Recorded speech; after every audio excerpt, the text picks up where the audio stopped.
Elle a grandi aux quatre coins du monde, des Caraïbes au Pacifique, du Kenya à l'Afrique du Sud, en passant par la France et les États-Unis. Une enfance nomade dont ses chansons sont le miroir. Elle qui chante en français, en anglais et en créole, des rythmes haïtiens où la pop dialogue avec la soul.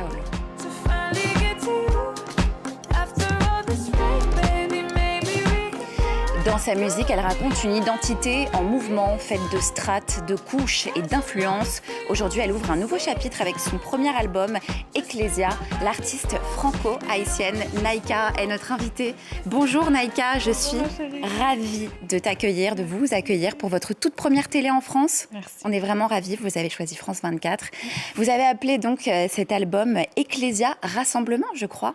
En grec. Ça veut dire, ouais. Voilà, vous vouliez vraiment. justement créer cet espace où toutes vos voix, toutes vos couches peuvent cohabiter. Absolument, oui. C'est un mot que j'ai cherché un titre et j'étais au téléphone avec mon père. J'ai dit, je veux un titre qui veut dire éclectisme. Et il a dit comme ça, Ecclesia. Je crois qu'il est juste au hasard et j'ai trouvé ça très beau. Et quand j'ai regardé, apparemment, en Grèce ancienne, ça voulait dire un rassemblement et c'était parfait pour le titre de l'album. On va justement regarder un premier extrait, Bloom. I've been feeling safe and sound. I've been through some pain to finally get to you. After all this rain, baby, maybe we can bloom. You and me aligned for a reason. Catching all the feels is the season. Oh, just bring my body close. It opens just for you. If you're not opposed, baby, maybe we can bloom. You and me aligned for a reason. Catching all the feels is the season. Oh. Hands on like Le full package. Naïka, vous avez sorti trois EP, Lost in Paradise, partie 1, puis partie 2, puis Transition. Et donc, il aura fallu 6 ans, 2026, donc pour arriver à ce premier album Ecclesia. Vous y chantez d'ailleurs dans le premier titre, Welcome to Ecclesia, bienvenue chez moi. C'est Ecclesia. Qu'est-ce que c'est que ce chez moi que vous arrivez enfin à dire? Oui, je voulais que... c'est mon premier album, donc je voulais vraiment que ce soit comme une introduction au monde et que ce soit un album qui représente toutes les différentes choses qui font qui je suis. Et donc voilà, je pense que dans cet album, les écouteurs ils vont pouvoir voyager et retrouver des petites pépites différentes dans l'album. Des petites couches de Oui, Naïka. voilà, exactement. Justement, si vous deviez vous définir aujourd'hui, je sais que c'est une grosse question pour Ouais. vous. Qu'est-ce que vous diriez? Euh, Qui êtes-vous, Naïka? Je suis quelqu'un de sensible qui aime profondément et j'adore créer. Je suis artiste. Voilà. Comment est-ce que vous avez transformé cette crise identitaire? J'ai vu que dans une interview, vous disiez « Ma vie est une grosse crise d'identité ». Où est-ce que vous en êtes avec ça aujourd'hui? Toujours pareil. J'ai l'impression que tous les jours, je découvre des choses différentes. J'essaie de voir comment m'identifier dans le monde et de faire... J'adore rencontrer les gens et j'adore connecter avec les gens et je trouve que c'est un double-edged sword, comme on dit. Il y a des moments qui sont où ça me rend très confus et d'autres moments où ça fait du sens. Et justement, grâce à la musique, vous avez réussi aussi à transformer, on pourrait dire, cette crise identitaire en force créatrice. Exactement. C'est ça aussi qui vous a aidé? Et de voir aussi combien de gens peuvent se retrouver dans cette crise identitaire aussi dans le monde dans lequel on vit. Ça m'a donné beaucoup de force et beaucoup de confort, en fait. Ça me fait penser justement ce que vous dites au titre Layers, qui a créé une énorme communauté autour de vous, des personnes donc, qui se reconnaissent dans ces identités multiples, mouvantes. Vous aviez conscience en écrivant cette chanson à quel point les gens allaient se reconnaître dedans? C'est ce que j'espérais. En vrai, c'est ce que j'espérais. Et de voir la réponse, j'en ai pleuré vraiment. Ça m'a beaucoup, beaucoup touchée. On va regarder justement à quoi ça ressemble. And when they tell me that I don't look like I'm patient, I say, not get my end. I finally found my peace and I'm done getting sentimental. Do this, do that, not enough this, do that. Lord knows, you get used to switching codes. Lord, tell me where you from. Where you really from? Citoyenne du monde, child of the world, on se grand mélange.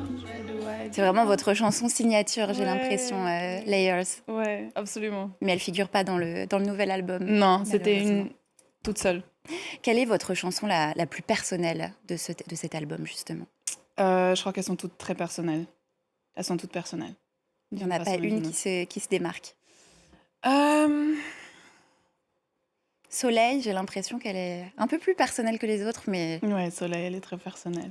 Elles sont toutes. on sent aussi un aspect un peu plus sombre de votre musique avec le morceau Matador, un aspect que je connaissais pas de vous, qui est nouveau. Qu'est-ce que ce titre raconte pour vous? Ouais, c'est pas vraiment nouveau. En fait, quand on regarde même mon premier EP, j'avais une chanson que j'avais composée qui s'appelle Vultures. J'aime aussi l'aspect dark, un peu dark diva, et donc on le retrouve dans Matador. Pour moi, je suis très fière de cette chanson. Elle est assez expérimentale et engagée. Et pour moi, la musique, c'est la façon dans laquelle je m'exprime. Je suis pas très forte avec les mots et le bouche à bouche comme ça, mais dans la musique, c'est là où je peux vraiment m'exprimer comme je suis. Et donc voilà, une facette différente. En fait. Vous écrivez à plusieurs mains, d'ailleurs, je crois. Il y a certains morceaux que vous avez écrits seuls et d'autres... Oui, absolument, absolument. J'adore collaborer. Et je collabore avec des amis qui sont comme la famille pour moi. Et donc, j'aime beaucoup cet aspect de collaboration créative aussi. Justement, Naïka, on va regarder un extrait de Matador. Attention ma belle, ne fais pas partie de celles qui portent leur cœur sur la main.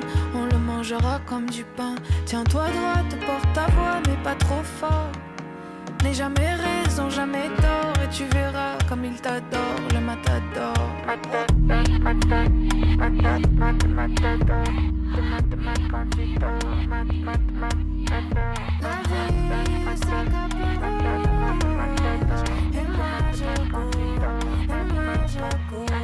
et j'en ai marre d'être essoufflée comme une imbécile pour un monde aussi inadmissible.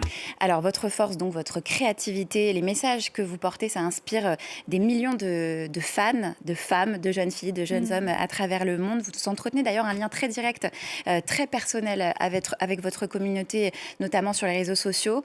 Il y a eu cette rupture très médiatisée avec le chanteur palestinien Saint-Levant, à la suite de laquelle vous avez publié un message très fort sur TikTok à destination de ceux qui croyaient plus en l'amour, puisque vous étiez un modèle pour des millions de gens à travers le monde, plein d'auditeurs, plein de vos abonnés qui ne croyaient plus en rien. Est-ce que vous aviez conscience de l'impact que vos mots et que votre voix pourraient avoir à ce moment-là? Non, pas du tout. Pas du tout. Non, c'est vrai que j'avais fait cette vidéo au milieu des émotions et ouais, c'était pas quelque chose que je m'attendais. Mais vous avez conscience que votre voix porte et que vous êtes très, très écouté, notamment sur les réseaux sociaux. Ouais, je crois que c'est récemment que je commence à en prendre conscience. Oui, parce que vous êtes très vrai, vous êtes sans filtre. Ouais. Et c'est ça aussi qui fait que les fans ont un rapport direct avec vous. Ouais. Ce sont eux aussi, vos fans, qui vous portent? 100%, 100 000%. Et de voir de plus en plus cette communauté qui devient de plus en plus forte et qui s'agrandit, ça donne tout le sens à ma vie, en fait. Vous utilisez aussi votre notoriété et vos plateformes pour défendre des causes très importantes. Vous êtes notamment ambassadrice engagée pour l'éducation en Haïti. C'est un engagement d'ailleurs que vous chantez dans le titre, je crois, What a Day de votre nouvel album. Est-ce que vous pouvez nous parler de cet engagement et nous dire comment vous faites pour ne pas céder au désenchantement face à cette actualité qui est très dure et dont on parle beaucoup ici à France 24? Oui, pour moi, c'est naturel. C'est quelque chose qui me prend beaucoup à cœur, quelque chose que je n'ai jamais compris et que je ne comprendrai jamais, c'est cette loterie de la vie, pourquoi moi j'ai eu la chance d'avoir une éducation. J'ai grandi dans des pays où j'ai vu vraiment de la pauvreté extrême et ça m'a toujours énormément perturbée, que moi j'allais à l'école et que je voyais un enfant de mon âge dans la rue qui n'avait même pas de chaussures ou d'habits propres, tu vois, et c'est quelque chose qui me bouleverse beaucoup. Donc pour moi, c'est naturel. Chaque individu devrait avoir le droit de basic rights, tu sais. Et donc pour moi, c'est même pas quelque chose à laquelle je pense. C'est quelque chose qui est normal et naturel. Oui, c'est vrai que c'est très ancré chez vous. Je crois que d'ailleurs, votre première vidéo sur votre compte YouTube, c'est une chanson qui parle justement de la situation d'un enfant en Syrie. Oui, Before He Falls, oui, je l'avais composée quand j'avais vu cette vidéo du petit garçon qui était dans l'ambulance après que toute sa maison et sa famille venaient de se faire détruire. Donc j'ai composé cette chanson Before He Falls. Et comme je disais, c'est ma façon de m'exprimer à travers la musique. Donc c'est pour ça, c'est important pour moi. Vous vous exprimez aussi sur scène beaucoup. Vous avez vraiment une direction artistique qui fait partie de votre univers. Alors justement, on va vous retrouver en concert à l'Élysée-Montmartre Oui. le 5 mars, puis à la salle Playel le 8 mars. Vous avez cette énergie vraiment unique sur scène. Le spectacle, ça fait partie intégrante de votre démarche artistique. Oui, depuis que je suis toute petite. Quand ma mère elle avait des invités à la maison, je disais « Tout le monde, asseyez-vous, j'ai préparé un show ». Et c'est quelque chose que j'ai toujours adoré faire, que j'ai toujours su que j'allais faire et que je me suis battue pour être ici aujourd'hui. Et j'en suis très reconnaissante. Vous, les costumes, tout ça, c'est vous? Oui, enfin c'est moi et je collabore avec sûr. d'autres gens, mais ma mère m'a beaucoup inspirée parce que ma mère est commerçante, elle est toujours vendue des habits.